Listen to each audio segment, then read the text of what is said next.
There'd been rumours earlier on in the session about maybe France losing its AAA credit rating.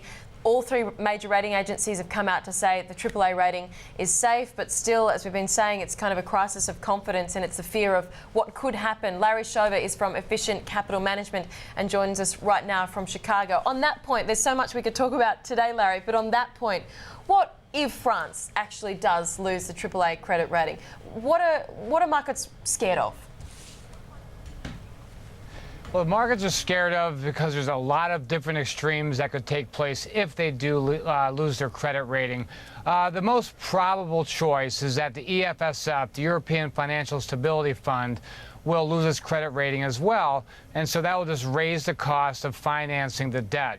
Now, the other extreme to that, and I think what the market might be worried about, is the fact that the ECB won't be willing to do a quantitative easing program, and in effect will just leave the whole Eurodollar and say, hey, enough's enough. We're not going to support the periphery. We're just going to go back to the way things used to be. So it's really a wholesale de-risking right now. We should take a deep breath and relax because things aren't as bad as they seem. I mean, a lot of news flow is flowing around, but the fact of the matter is I don't think France is going to lose their AAA rating. So as a broad statement, though, you say it's not as bad as it looks from the numbers that people wake up in Australia and see this morning. Why? What makes you say, for example, this is not as bad as 2008?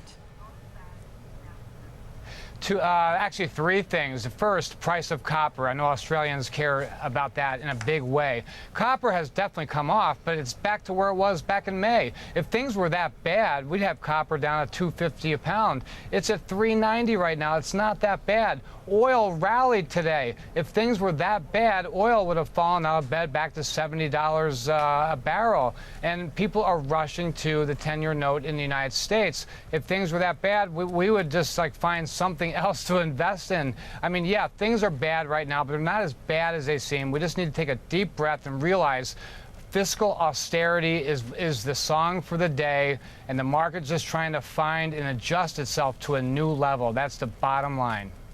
Hi, Larry. John Linder from Thomson Reuters. It really seems to me as if the markets are pricing in, or they're fearful of a systemic failure, particularly in the banking system in Europe. Don't you think now it's time that European leadership come through and at least quantify how big the EFSF is going to be, how much of a backstop they're going to give for these banks? Because I agree with you. I think it's very unlikely that the top-tier French banks are in any kind of trouble. But don't you think it's a leadership issue right now and confidence issue?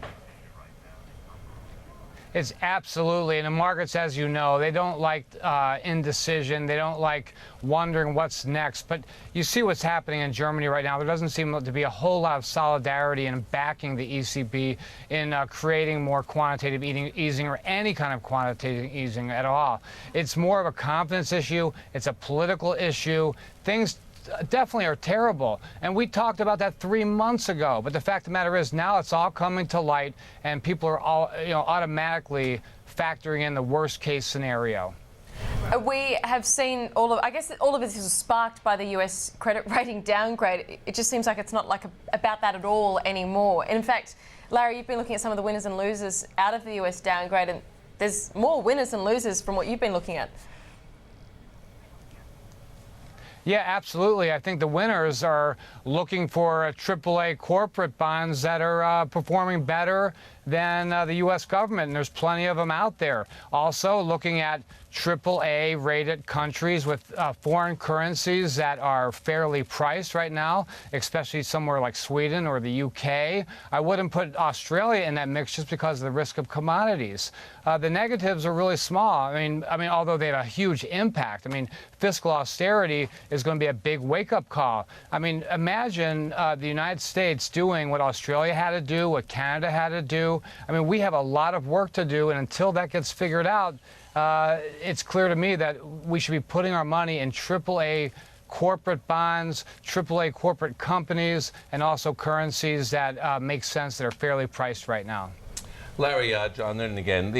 It seems to me if you take away that systemic risk concern, the global growth story doesn't probably look as bad as everybody's worried about. The numbers we're seeing coming out of Asia, China yesterday in their trade numbers, and also trade data coming out of places like South Korea, is suggesting the global growth story is not that weak.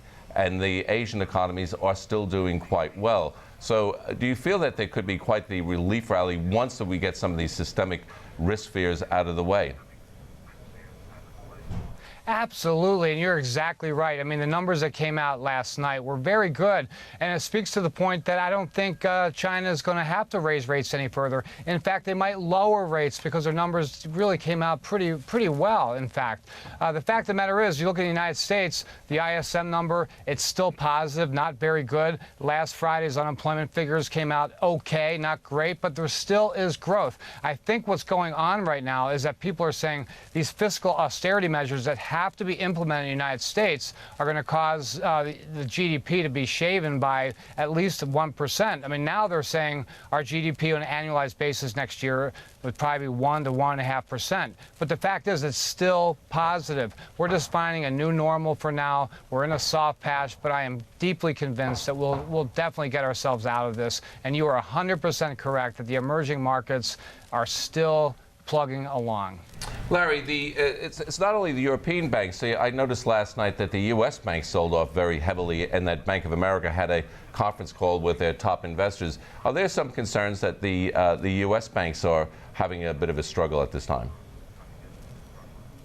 Absolutely, and you think of just, especially what came out today with France, we have an enormous amount of exposure to French banks, and so that's a huge concern, but I think it's just fueling the fire of things that we've been talking about for months and months and months, that there's so many things under the rug, under the cover, behind the seat cushions that are finally coming out to light, and the market's just adjusting to it. It's simple as that. Larry, just a final question from me, but kind of through a viewer with me on Twitter who's called Where's My Wombat, but I don't think that's actually his name. But Where's My Wombat says there's only two plays at the moment, go short or buy gold. Is there anything else out there that you'd be doing? Yes, there's one more thing I would be doing, and that would be if you can invest in an alpha-based strategy, which means if you believe in manager skill, if you believe in the fact that a hedge fund manager or a CTA has skill, I would invest money with them because they're taking advantage of these huge price swings that are going on right now. The CTA market's doing very, very well because the spreads are so wide. I do agree with your viewer that being long gold is a good and great thing right now as long as money stays cheap, although I would caution and say if gold happens to go down below $1,600 an ounce, I would get long the stock market. You don't see it going below 1,600 though. You see it going higher from here, right? I do, only because money's cheap, money's going to remain cheap, and basically yesterday Ben Bernanke promised that we're going to keep rates low until 2013, so I don't see any reason why gold can't go to $2,400 an ounce, which would be where it was adjusted to inflation 20, 25 years ago. Fantastic. Thank you so much. We appreciate your time. As always, Larry Shover, and a valuable contribution. We'll chat next week.